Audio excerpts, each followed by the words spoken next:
Hello friends, এই যে বন্দে ভারত চেন্নাই সেন্ট্রালে ঢুকছে। এখন বাজে ভোর 4:30। আমরা হাওড়া থেকে চেন্নাই এসে পৌঁছেছি 4:10। আমাদের ট্রেনটি একটু লেট ছিল, তো এই ট্রেনটি ছাড়বে ভোর 5:30। তাই তোমাদের সঙ্গে ট্রেনটার কিছু অংশ শেয়ার করছি। ট্রেনটা টোটালি এসি পুরোটাই। তো আমরা এই যে ভেতরে ঢুকছি, আমি আর আমার স্বামী মনে হয় প্রথম ঢুকছি, এখনও কেউ ঢোকেনি।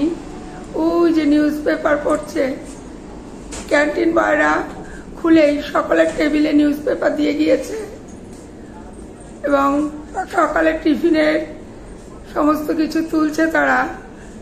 আমাদের কোচ নাম্বার ছিল C14, সিট নাম্বার হচ্ছে 28, 29। এই যে টোটালি শেয়ার করছি, তোমরা অনেকে হয়তো চড়েছ, তা আমি ফার্স্ট টাইম চড়ছি, এর জন্য আমার খুব এক্সাইটমেন্ট লাগছে। সকালের টিফিন আমাদের ট্রেনেই দিবে।